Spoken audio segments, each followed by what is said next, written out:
Olá, pessoal. Tudo bem com vocês?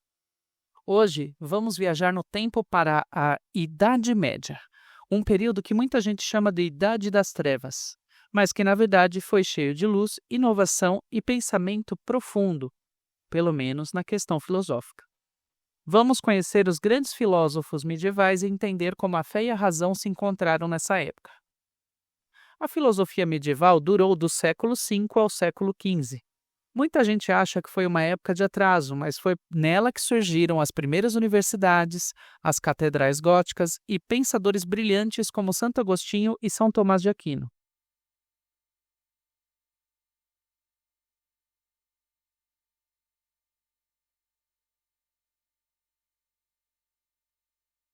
O encontro entre fé e razão, o grande tema da filosofia medieval foi a relação entre cristianismo e filosofia grega. Como juntar a fé com a razão? Alguns diziam que era possível, outros que não, mas foi essa tensão que deu a origem à filosofia cristã. Em Alexandria, no Egito, gregos, judeus, romanos e egípcios conviviam. Foi ali que a cultura grega encontrou o pensamento judaico-cristão. Um dos primeiros a tentar essa síntese foi Filon de Alexandria. Filon usou o conceito grego de logos, que é a razão universal, e o interpretou como um princípio divino. Isso abriu caminho para o famoso versículo bíblico: no princípio era o Verbo. Cristianismo, uma religião universal. Diferente de outras religiões da época, o cristianismo queria ser universal. São Paulo foi chamado de apóstolo dos gentios porque pregava para todos, não só para judeus. Isso combinava com a ideia de império universal dos romanos. Os grandes nomes da filosofia medieval. Agostinho foi o primeiro grande filósofo cristão. Ele uniu Platão com o cristianismo. Para ele, a verdade está dentro de nós, na nossa interioridade. Conhecemos a verdade quando Deus ilumina nossa mente. Agostinho escreveu A Cidade de Deus, onde divide a história entre cidade dos homens, feita de paixões e pecados, e cidade de Deus, guiada pelo amor de Deus.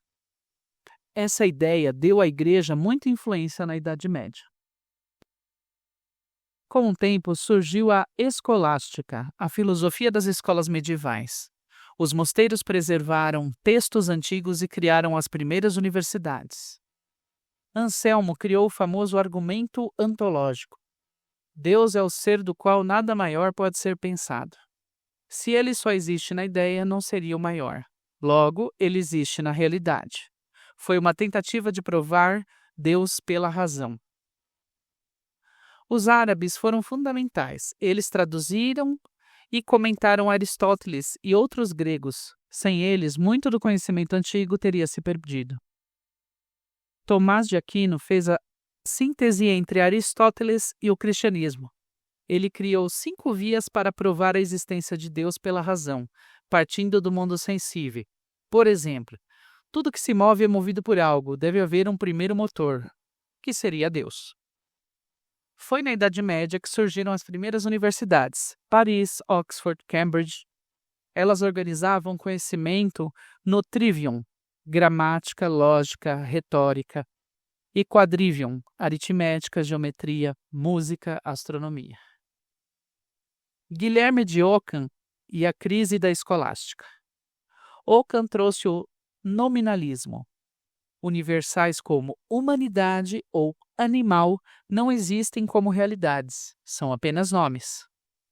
Além disso, ele separou fé e razão. A filosofia não pode provar as verdades da fé. Isso abriu caminho para a ciência moderna. Pessoal, a filosofia medieval não foi um buraco entre a antiguidade e o Renascimento. Foi nela que a razão e a fé se encontraram, que as universidades nasceram e que surgiram ideias que ainda hoje nos influenciam. Na próxima aula veremos como esse período desemboca no Renascimento e na Idade Moderna. Fiquem bem e até a próxima aula.